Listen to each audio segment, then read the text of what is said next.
Hello, friends. Expansive mood and elevated mood can be really wonderful when you're in it, but it can also be a sign of something deeper going on that could be pathological. And there's not exactly one cause for it either.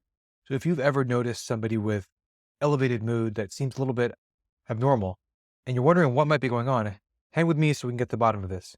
And as a reminder, I am a doctor, but I'm not your doctor. This is just educational. When you see somebody who's in an elevated mood, it could just be that they're at their own birthday party, but it could also be something else. An elevated mood is when somebody has feelings of well being, confidence, energy, and even euphoria.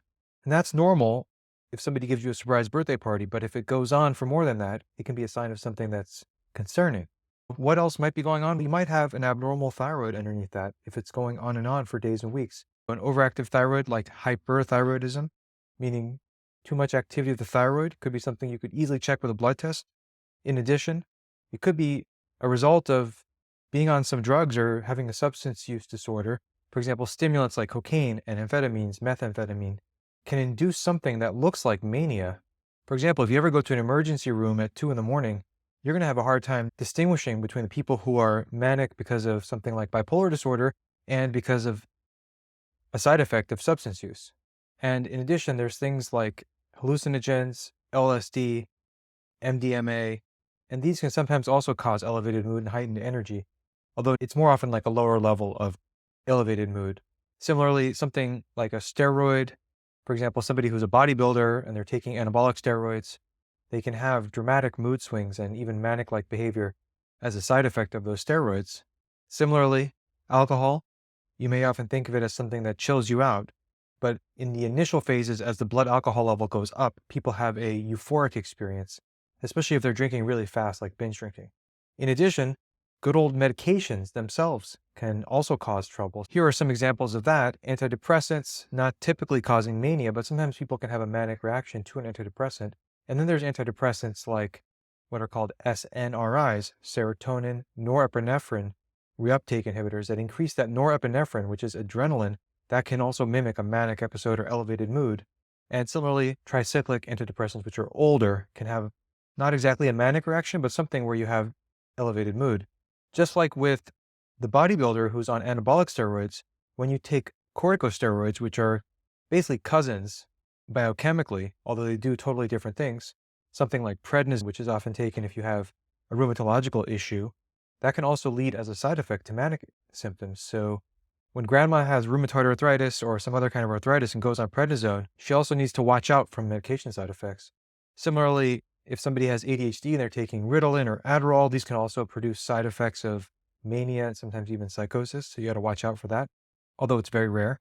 In addition, you could have an overactive thyroid. That's a problem, but you could also be on thyroid medicine and be taking too much of that. So you may have excessive thyroid hormone from the outside in the medication form or from the inside, meaning endogenously, your thyroid gland is producing too much.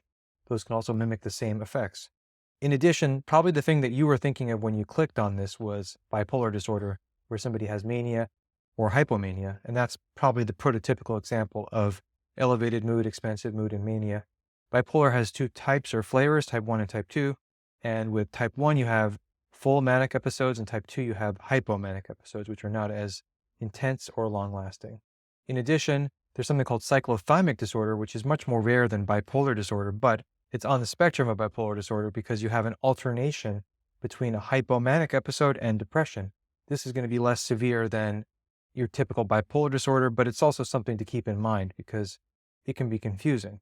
Similarly, psychotic disorders where somebody has visions or voices or paranoia can also include manic elements in them. For example, schizoaffective disorder, and especially when these manic episodes are mixed in with these other symptoms, you want to think of psychotic disorders.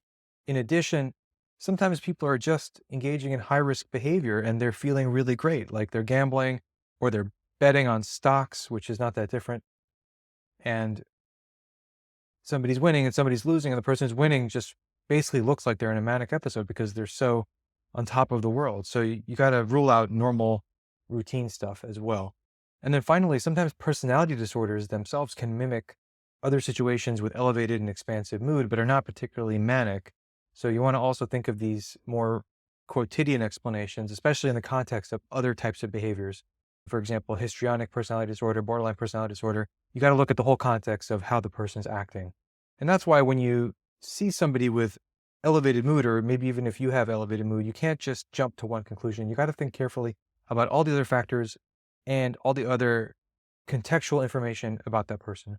So I hope this has been very helpful for you. And if you like it and you want to see more stuff like it, please this video, subscribe. And if you want to get more free updates like this, please subscribe to my totally free newsletter. Take good care.